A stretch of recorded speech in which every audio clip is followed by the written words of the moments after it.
And a lot of people say that participation in sports develop character. That's true. But it also reveals many times who has character. The cream comes to the top. You tighten your belt, you work harder, you pitch faster, you run further. You know, you work harder to get that loose goal and make a half chance into a whole chance. That's what separates the good athletes from the great athletes. Just that little marginal difference. And this group had it, and a lot of it stems with character. And there's a third type of character that I want to mention a little bit, and that's who the characters are. We had characters. And anybody who's been at Wesleyan for a number of years knows full well what I'm talking about. We had characters, but I've never been associated with a good team that hasn't had some personality players.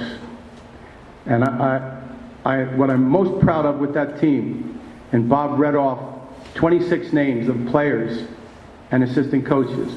I still stay in touch with 24 of them. And it's a two-way street. I went through and looked at the names and what they're doing and how many people over the recent years have been in touch with me or I've been in touch with. And it's great. It's great. It's something that happens in athletic participation you don't get in any other walk of life.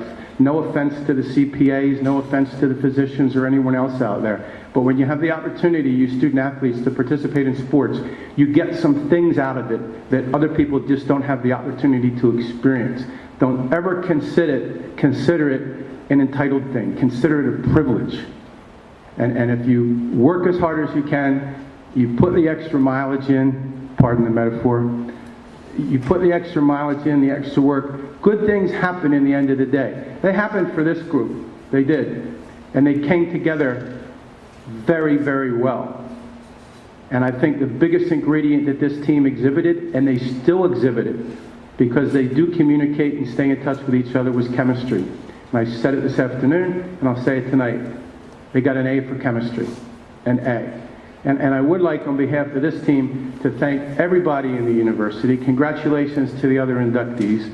But to thank all the support that we had, and to one lady in particular who couldn't be here tonight, and that's Janet Kreitz. Janet was the first person that I met when I came to Wesleyan for my interview, and she ran the show. She kept us all straight, she kept us all on time, she controlled all the budgets. Back then, if we had something close to compliance, Janet was in charge of it.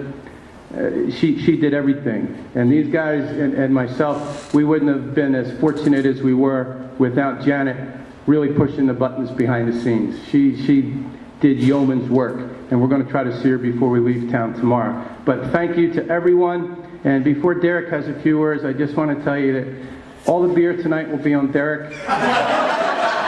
He'll be at the buy side within 30 minutes after we finish, and we'd like you all to join us, and we'll see you then. Thank you very, very much.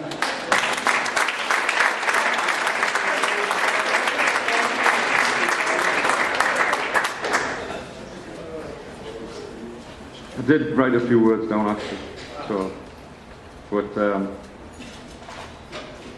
time captures what we were, and you got to wear the glasses and all that, you know. But that's one of the characters he was talking about, you know. But I did write just a few notes down, and you know, driving into Buchanan with a police escort, you know.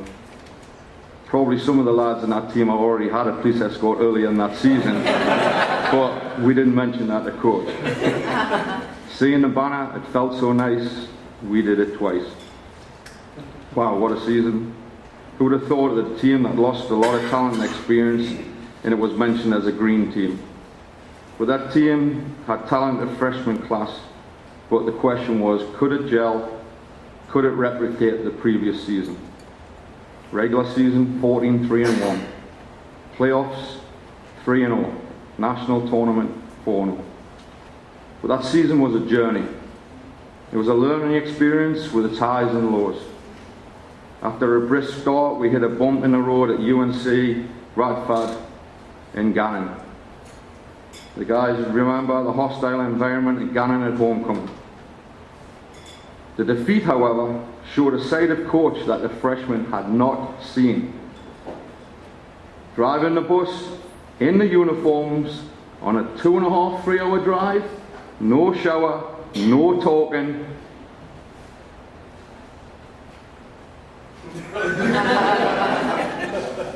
But that gave us the wake-up call we needed.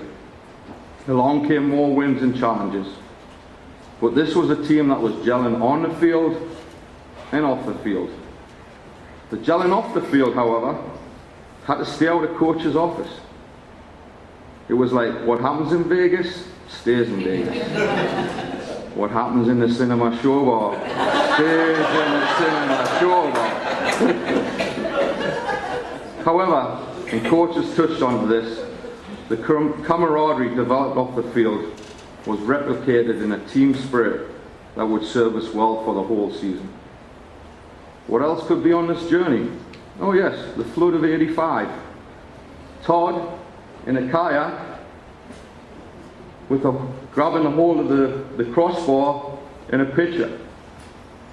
A chicken coop when the water had rescinded, chicken coop in the middle of the field and other debris in the middle of the field days before playoffs.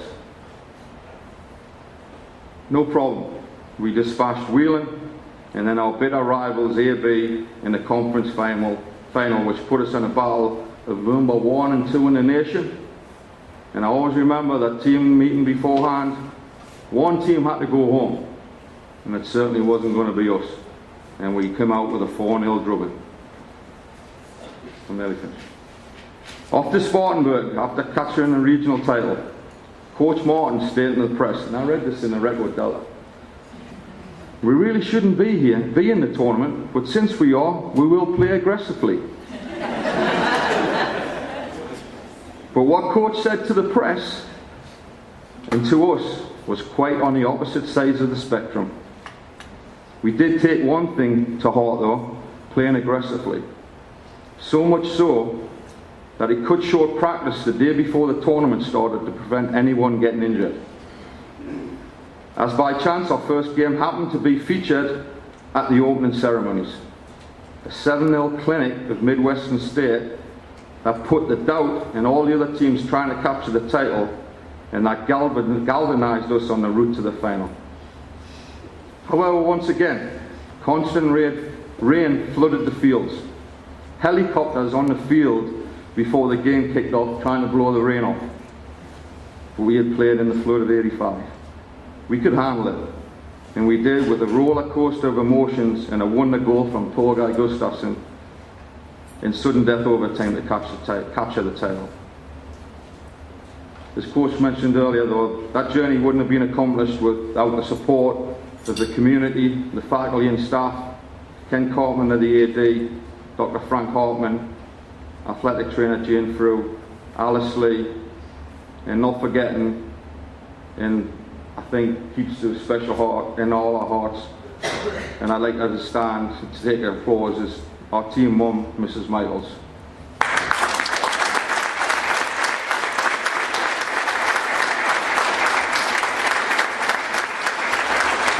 We thank them all for all the passionate support. After graduating, I went on to college coaching, and I tried to replicate that team. It had chemistry on the field, and it had chemistry off the field. It had character, desire, and determination. When that was added to the athletic talent that we had in that team, it possessed no one that achieved the goal of repeating as national championship.